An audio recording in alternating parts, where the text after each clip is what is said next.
Sir పార్లమెంట్లో ప్రకంపనలో ప్రతిపక్షాల side పార్లమెంట్లో నిన్న సమావేశం జరిపారు. పార్లమెంట్ సమావేశాలు ఎందుకు జరుపుతారండి? అత్యున్నత చట్టసభ, దేశానికి సంబంధించిన కీలక శాసనాలు చేస్తారు. నిన్న అఖిలపక్ష సమావేశం జరిపినప్పుడే వాళ్ళు అడిగారు, ఈ జీ అని గ్రామీణ ఉపాధి చట్టాన్ని మార్చారు కదా, దాని మీద చర్చ చేయాలి. రెండోది స్పెషల్ ఇంటెన్సివ్ రివిజన్ అన్న దాని మీద కోట్ల ఓట్లు పోతున్నాయి, దీని మీద చర్చ జరగాలి. అది ఇదంటే ప్రశ్నే లేదు, ప్రసక్తే లేదని చెప్పాడు కిరణ్ రిజిజు. ఎన్నిసార్లు మాట్లాడతాం? ఒకసారి చట్టం కాకముందే మాట్లాడతాం, చట్టం అయిన తర్వాత ఇంకా మళ్ళీ చర్చించే ప్రసక్తి లేదు.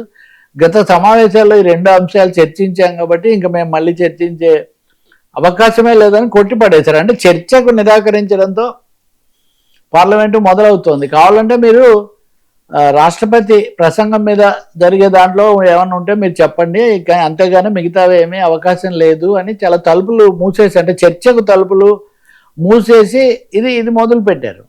ఇంకా రెండో విషయము, రాష్ట్రపతి గారు ఈరోజు ప్రసంగంలో 2-3 చెప్పారు. ఒకటి ముఖ్యంగా ఈ దాడి, మీడియాలో అనేక పద్ధతుల్లో అసత్యాలు ప్రచారం చేయటము, ఫేక్ ఇవన్నీ పెరిగిపోతున్నాయి. కాబట్టి వీటన్నిటిని అరికట్టడానికి మేము సూటబుల్ అప్రాప్రియేట్ ఇన్స్ట్రుమెంట్స్, టెక్నిక్స్ కనిపెడుతున్నాం అని చెప్పారు. అంటే ఇప్పటివరకు మీడియా మీద దాడి రకరకాల రూపాల్లో ఉంది, కానీ తప్పులను అరికట్టడం అనే పేరుతో ఒక భారీ ఎత్తున కేంద్రం విమర్శలు వీటికి అవకాశం లేకుండా చేస్తుందా అనే ఒక సందేహాలు కూడా బలంగా వస్తున్నాయి. ఉపాధి పెంచుతాం మేము, అలాగే ఒప్పందాలన్నిటి ద్వారా కూడా ఉపాధి కొంచెం పెరుగుతుంది, ఇలాంటి మాటలు చెప్పారు.